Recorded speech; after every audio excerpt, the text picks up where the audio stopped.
Hey guys, what's going on? It is Saul over at SUPP UP, bringing you another SUPP UP special. Today I'll be going over whole foods versus protein shakes and the 33% rule. I had a reader over at the blog write in asking whether or not they should get the majority of their protein from whole foods or protein shakes. I'm really glad they asked because this gave me the perfect opportunity to put my 2 cents into the whole protein source argument. Now let's get started.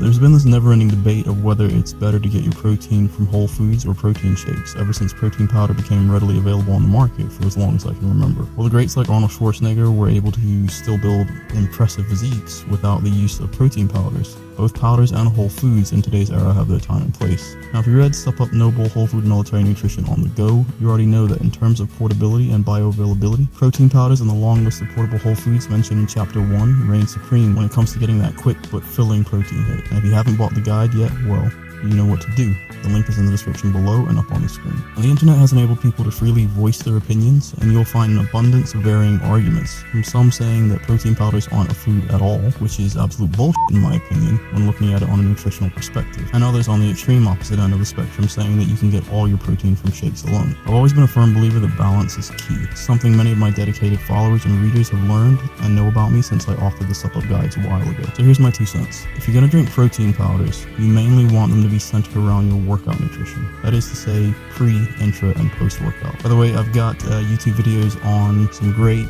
pre, intra, and post-workout drinks that you can actually make yourself. Those links are in the description below. Now, if you're drinking protein shakes outside of those time frames, it's best to use them as a way to taper feed or maintain your muscle mass. There's a blog post that I did on that a while back. You can check that out in the description below as well. Or you can use them as a quick protein hit in combination with whole foods to kickstart your day. And that's something I mentioned back in a Breakfast Bites video. Now, as a general rule of thumb, for the purpose of hitting my macros, I like to limit my protein powder intake to about 33% of whatever my protein ratio is for my current nutrition uptake. This of course varies on the day, depending on what kind of workout I'm doing for that day, and the intra-workout nutrition required based on the level of intensity and volume. Now, the bottom line is, you want the majority of your protein to come from whole foods.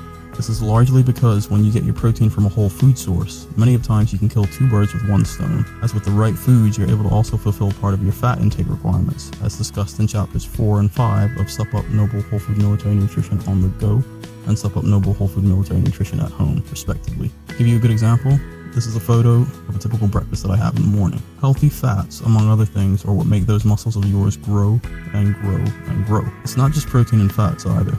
If you remember the diagram shown in both the guides, you'll know exactly what I'm talking about and how all nutrients come into play if you really want to experience healthy, clean, lean mass gains and not feel like And that is about it. If you like this video, share it, subscribe, and comment below. If you really like this video, but you don't have the SUPP UP guides yet, go ahead and buy them over at the SUPP UP website. The link is in the description below and up on the screen. They cost less than a shirt on your back, but unlike that shirt, the knowledge gained lasts a lifetime. Now, if you've already bought the guides, hey, thanks, then go ahead and check out the other gear in my shop. From nutrition supplements to apparel, you can pick up some whey protein for your next workout, new threads for that sleeve splitting arms day, or something else that'll help you remember that when it comes to fueling and training your body, once you learn how to, where you are matters less. Every item, the material, color, style, ingredients, and quality are all handpicked by me, so if I want wear it, eat it, drink it, or read it, I will not sell it to you. It's that simple. If you go ahead and get the guides, you'll discover recipes with nutritional breakdown in each of the nutrition guides to make things nice and easy, and that's available under the snacks chapters, and previews of the chapters are available in the shop. With the workout guides, you'll get in-depth customizable workout plans with breakdowns of how to effectively and efficiently train your muscles no matter where you are. All guides teach you how to eliminate worries or concerns about getting the nutrition and strength and conditioning you need to stay fighting fit for when you're deployed or at home. And that's it, guys.